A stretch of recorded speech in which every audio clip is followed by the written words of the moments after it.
ਅੱਜ ਸੁਖਬੀਰ ਸਿੰਘ ਬਾਦਲ ਵੱਲੋਂ ਮੰਗੀ ਮਾਫੀ ਦੇ ਕੀ ਨੇ ਸਿਆਸੀ ਮਾਇਨੇ। मैं ਸਮੁੱਚੇ ਖਾਲਸਾ ਪੰਥ ਤੋਂ ਸਾਰੇ ਪੰਜਾਬੀਆਂ ਤੋਂ मैं ਹੱਥ ਜੋੜ ਕੇ ਮਾਫੀ ਵੀ ਮੰਗਣਾ ਚਾਹਣਾ। ਸ਼੍ਰੋਮਣੀ ਅਕਾਲੀ ਦਲ ਤੇ ਪਿਛਲੇ ਸਮੇਂ ਦੌਰਾਨ ਕਈ ਵੱਡੇ ਇਲਜ਼ਾਮ ਲੱਗੇ, ਕਦੇ ਬੇਅਦਬੀ ਦਾ ਤੇ ਕਦੇ ਡੇਰਾ ਮੁਖੀ ਰਾਮ ਰਹੀਮ ਨੂੰ ਮਾਫੀ ਦੇਣ ਦਾ। ਜੇ ਮੈਥੋਂ ਸਾਡੇ ਪਰਿਵਾਰ ਤੋਂ ਜਾਂ ਬਜ਼ੁਰਗਾਂ ਤੋਂ ਕਿਤੇ ਵੀ ਕੋਈ ਗਲਤੀ ਹੋਈ ਹੋਏ, ਜਾਣੇ ਅਣਜਾਣੇ ਕੁਝ ਵੀ ਗਲਤੀ ਹੋਈ ਹੋਏ, ਸਾਨੂੰ ਮਾਫ ਕਰ ਦਿਓ। ਇਸ ਵਕਤ ਬਹੁਤ ਵੱਡੇ ਸਿਆਸੀ ਸੰਕਟ ਚੋਂ ਲੰਘ ਰਿਹਾ ਹੈ ਸ਼੍ਰੋਮਣੀ ਅਕਾਲੀ ਦਲ। ਜਾਣੇ ਅਣਜਾਣੇ ਕੁਝ ਵੀ ਗਲਤੀ ਹੋਈ ਹੋਏ, ਸਾਨੂੰ ਮਾਫ ਕਰ ਦਿਓ। ਕਿ ਇਸ ਮਾਫੀ ਦੇ ਨਾਲ ਹੋਏਗਾ ਸ਼੍ਰੋਮਣੀ ਅਕਾਲੀ ਦਲ ਦਾ ਰਿਵਾਈਵਲ। ਦਾਸ ਦੇ ਸਿਰ ਤੇ ਆਸ਼ੀਰਵਾਦ ਰੱਖਿਓ, ਜੇ ਕੋਈ ਗਲਤ ਰਾਹ ਚੱਲੇ ਉਹਨੂੰ ਦੱਸ ਦਿਓ।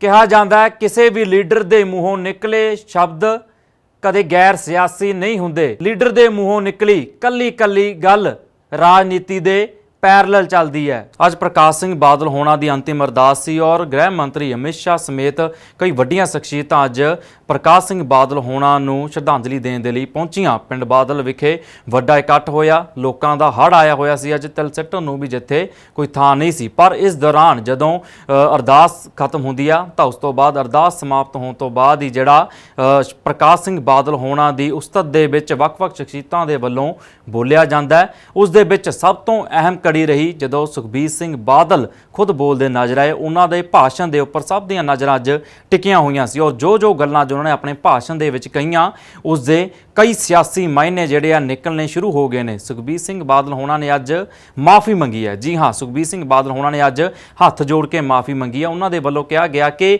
ਜੇ ਸਾਡੇ ਪਰਿਵਾਰ ਤੋਂ, ਜੇ ਸਾਡੇ ਬਜ਼ੁਰਗਾਂ ਦੇ ਕੋਲੋਂ ਜਾਂ ਜੇ ਮੇਰੇ ਕੋਲੋਂ ਕੋਈ ਅਣਜਾਣੇ ਦੇ ਵਿੱਚ ਕੋਈ ਗਲਤੀ ਹੋਈ ਹੈ ਪਿਛਲੇ ਸਮਿਆਂ ਦੌਰਾਨ ਤਾਂ ਸਾਨੂੰ ਪੰਜਾਬੀਓ ਮਾਫ ਕਰ ਦਿਓ। ਅਜਿਹਾ ਸੁਖਬੀਰ ਸਿੰਘ ਬਾਦਲ ਹੋਣਾ ਦੇ ਵੱਲੋਂ ਕਿਹਾ ਗਿਆ ਔਰ ਬਕਾਇਦਾ ਹੱਥ ਜੋੜ ਕੇ ਮਾਫੀ ਸੁਖਬੀਰ ਸਿੰਘ ਬਾਦਲ ਹੋਣਾ ਦੇ ਵੱਲੋਂ ਮੰਗੀ ਗਈ। ਤਾਂ ਜਦੋਂ ਹੀ ਇਹ ਸਪੀਚ ਖਤਮ ਹੁੰਦੀ ਹੈ ਤਾਂ ਉਸ ਤੋਂ ਬਾਅਦ ਵੱਖੋ ਵੱਖਰੇ ਸਿਆਸੀ ਗਲਿਆਰਾਂ ਦੇ ਵਿੱਚ ਅਲੱਗ-ਅਲੱਗ ਚਰਚਾਵਾਂ ਜਿਹੜੀਆਂ ਚੱਲਣੀਆਂ ਸ਼ੁਰੂ ਹੋ ਜਾਂਦੀਆਂ ਨੇ, ਕਿਉਂਕਿ ਇਹ ਮਾਫੀ ਉਦੋਂ ਬਹੁਤ ਮਹੱਤਵਪੂਰਨ ਹੋ ਜਾਂਦੀ ਹੈ, ਉਦੋਂ ਇਸ ਮਾਫੀ ਦੀ ਬੜੀ ਇੰਪੋਰਟੈਂਸ ਹੋ ਜਾਂਦੀ ਹੈ ਜਦੋਂ ਇਹ ਮਾਫੀ ਉਦੋਂ ਮੰਗੀ ਜਾਂਦੀ ਹੈ ਜਦੋਂ ਅਕਾਲੀ ਦਲ ਇੱਕ ਵੱਡੇ ਕ੍ਰਾਈਸਿਸ ਦੇ ਵਿੱਚੋਂ ਲੰਘ ਰਿਹਾ। ਕਿਉਂਕਿ ਤੁਹਾਨੂੰ ਯਾਦ ਹੋਊਗਾ ਸ਼੍ਰੋਮਣੀ ਅਕਾਲੀ ਦਲ 2 ਇਲੈਕਸ਼ਨਾਂ ਹਾਰਿਆ। ਪਿਛਲੀ ਵਾਰ ਵਿਧਾਨ ਸਭਾ ਦੀ ਜੇ ਗੱਲ ਕਰੀਏ ਤਾਂ ਉਸ ਤੋਂ ਬਾਅਦ ਜਿਹੜਾ ਕਾਂਗਰਸ ਦੀ ਸਰਕਾਰ ਆਉਂਦੀ ਆ ਉਦੋਂ ਵੀ ਅਕਾਲੀ ਦਲ ਹਾਰਦਾ ਔਰ ਜਦੋਂ ਦੂਜੀ ਵੱਡੀ ਇਲੈਕਸ਼ਨ ਹਾਰਦਾ ਜਦੋਂ ਆਮ ਆਦਮੀ ਪਾਰਟੀ ਦੀ 2022 ਦੇ ਵਿੱਚ ਸਰਕਾਰ ਬਣਦੀ ਔਰ ਮਹਿਜ 3 ਸੀਟਾਂ ਹੀ ਅਕਾਲੀ ਦਲ ਨੂੰ ਆਉਂਦੀਆਂ। ਔਰ ਉਸ ਤੋਂ ਬਾਅਦ ਜੇ ਆਪਾਂ ਦੇਖੀਏ ਤਾਂ ਐਮਪੀ ਦੀ ਜਦੋਂ ਸੰਗਰੂਰ ਲੋਕ ਸਭਾ ਇਲੈਕਸ਼ਨ ਹੁੰਦੀ ਆ ਉਦੋਂ ਵੀ ਸ਼੍ਰੋਮਣੀ ਅਕਾਲੀ ਦਲ ਨੂੰ ਪਿਛੜਨਾ ਪੈਂਦਾ ਤੇ ਉਸ ਸਮੇਂ ਜਿਹੜਾ ਇੱਕ ਆਤਮ ਮੰਥਨ ਕੀਤਾ ਜਾਂਦਾ ਸ਼੍ਰੋਮਣੀ ਅਕਾਲੀ ਦਲ ਦੇ ਵੱਡੇ ਲੀਡਰਾਂ ਦੇ ਵੱਲੋਂ ਬੈਠ ਕੇ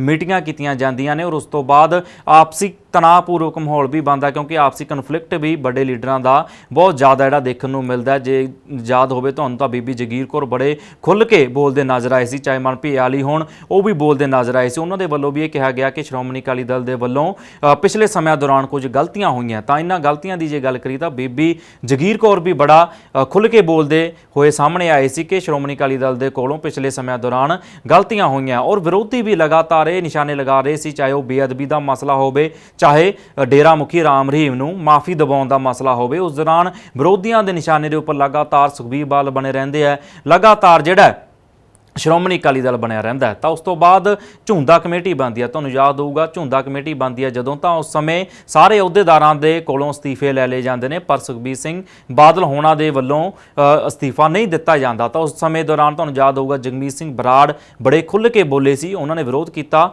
ਉਹਨਾਂ ਨੇ ਇਹ ਗੱਲ ਵੀ ਕਹੀ ਸੀ ਕਿ ਸ਼੍ਰੀ ਅਕਾਲ ਤਖਤ ਸਾਹਿਬ ਤੇ ਆ ਕੇ ਸੁਖਬੀਰ ਸਿੰਘ ਬਾਦਲ ਹੋਣਾ ਨੂੰ ਮਾਫੀ ਮੰਗ ਲੈਣੀ ਚਾਹੀਦੀ ਹੈ। ਅਜਿਹਾ ਵੀ ਕਿਹਾ ਗਿਆ ਸੀ ਜਗਮੀਤ ਸਿੰਘ ਬਰਾੜ ਹੋਣਾ ਦੇ ਵੱਲੋਂ। ਔਰ ਉਸ ਤੋਂ ਬਾਅਦ ਜਿਹੜਾ ਜੇ ਗੱਲ ਕਰੀ ਤਾਂ ਵੱਖੋ ਵੱਖਰੇ ਲੀਡਰ ਕਿਉਂਕਿ ਚੰਦੂ ਮਾਜਰਾ ਹੋਣਾ ਦੇ ਵੀ ਤੁਹਾਨੂੰ ਯਾਦ ਹੋਊਗਾ ਰਵੀ ਸਿੰਘ ਕਾਹਲੋਂ ਹੋਣਾ ਦੇ ਇੱਕ ਘਰ ਮੀਟਿੰਗ ਹੁੰਦੀ ਹੈ ਜਿਸ ਦੇ ਵਿੱਚ ਕਈ ਲੀਡਰ ਸ਼ਾਮਲ ਹੁੰਦੇ ਨੇ, ਬੀਬੀ ਜਗੀਰ ਕੌਰ। ਔਰ ਉਸ ਤੋਂ ਬਾਅਦ ਜਿਹੜਾ ਇਹ ਅੰਦਾਜ਼ੇ ਲਗਾਉਣੇ ਸ਼ੁਰੂ ਹੋ ਜਾਂਦੇ ਨੇ ਕਿ ਸ਼੍ਰੋਮਣੀ ਅਕਾਲੀ ਦਲ ਤੋਂ ਵੱਖਰੇ ਹੋ ਰਹੇ ਨੇ ਇਹ ਲੀਡਰ, ਵੱਖਰਾ ਧੜਾ ਬਣਾਇਆ ਜਾ ਰਿਹਾ ਹੈ, ਧੜੇਬੰਦੀ ਅਕਾਲੀ ਦਲ ਦੇ ਵਿੱਚ ਸ਼ੁਰੂ ਹੋ ਜਾਂਦੀ ਉਸ ਸਮੇਂ। ਤੇ ਉਸ ਸਮੇਂ ਜਿਹੜੇ ਵੱਡੇ ਲੀਡਰ ਨੇ, ਜਿਹੜੇ ਪੁਰਾਣੇ ਸੀਨੀਅਰ ਲੀਡਰ ਨੇ, ਉਹਨਾਂ ਦੇ ਵੱਲੋਂ ਸਲਾਹਾਂ ਦਿੱਤੀਆਂ ਜਾਂਦੀਆਂ ਵੱਖੋ ਵੱਖਰੀਆਂ, ਉਹਨਾਂ ਦੇ ਵੱਲੋਂ ਮਾਫੀ ਮੰਗਣ ਦੀ ਸਲਾਹ ਵੀ ਦਿੱਤੀ ਜਾਂਦੀ ਹੈ। ਕਿਹਾ ਜਾਂਦਾ ਹੈ ਕਿ ਉਸ ਸਮੇਂ ਬੰਦ ਕਮਰਿਆਂ ਦੇ ਵਿੱਚ ਜੋ ਚਰਚਾਵਾਂ ਚੱਲੀਆਂ ਉਸ ਦੇ ਵਿੱਚ ਇਹ ਚਰਚਾ ਵੀ ਸੀ ਕਿ ਆਪਾਂ ਸਾਰੇ ਇਕੱਠੇ ਹੋ ਕੇ ਇੱਕ ਵਾਰ ਸ਼੍ਰੀ ਅਕਾਲ ਤਖਤ ਸਾਹਿਬ ਦੇ ਉੱਪਰ ਜਾ ਕੇ ਮਾਫੀ ਮੰਗ ਲੈਂਦੇ ਹਾਂ। ਅਜਿਹੀਆਂ ਗੱਲਾਂ ਵੀ ਜਿਹੜੀਆਂ ਸਾਹਮਣੇ ਆਈਆਂ ਸੀ ਤਾਂ ਹੁਣ ਅੱਜ ਸੁਖਬੀਰ ਸਿੰਘ ਬਾਦਲ ਹੋਣਾ ਦੇ ਵੱਲੋਂ ਜਦੋਂ ਇਹ ਮਾਫੀ ਮੰਗੀ ਗਈ ਉਹ ਬੇहद ਭਾਵੁਕ ਨਜ਼ਰ ਆਏ।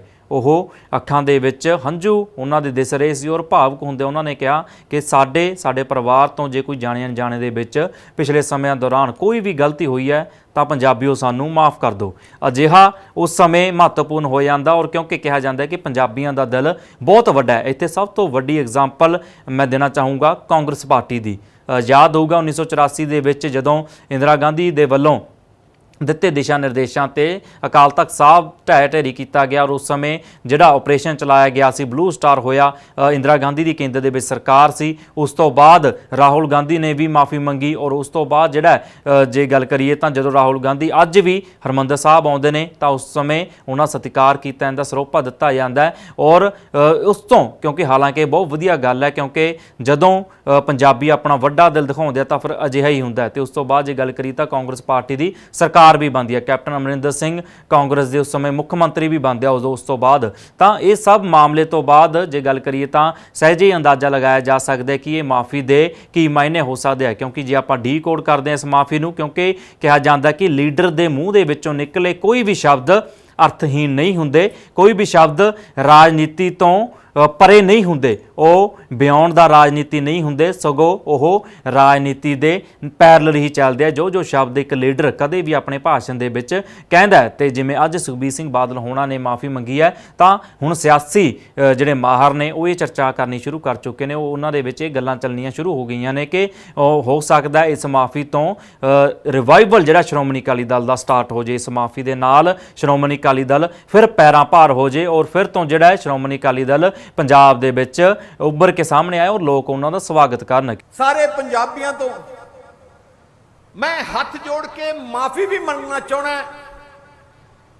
जे मैथों साडे परिवार तो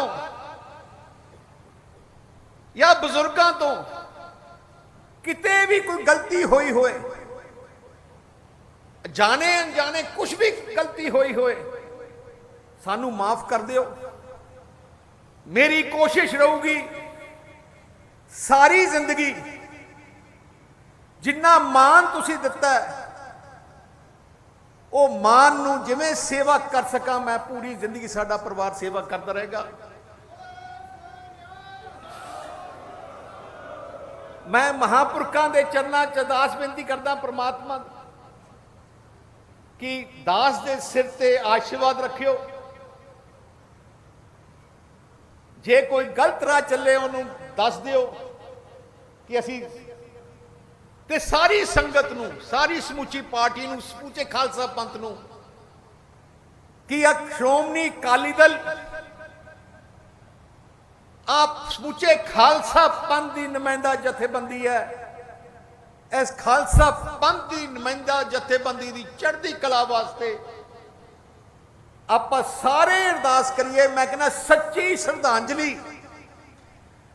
अज साहब प्रकाश सिंह जी बादल होगी जिन्होंने 70 साल अपनी समूचा जीवन खालसा पंथ ते श्रोमणी अकाली दल की चढ़ती कला वास्ते लाया कि आप सारे इकट्ठे होके अपनी जथेबंदी कौम की पंथ की पंजाब की जथेबंदी नू तकड़ा रखिए।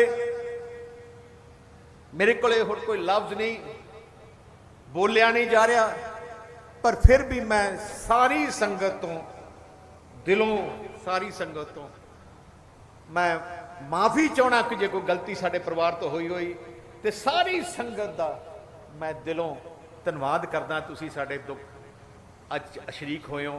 वाहिगुरू जी का खालसा वाहिगुरू जी की फतेह।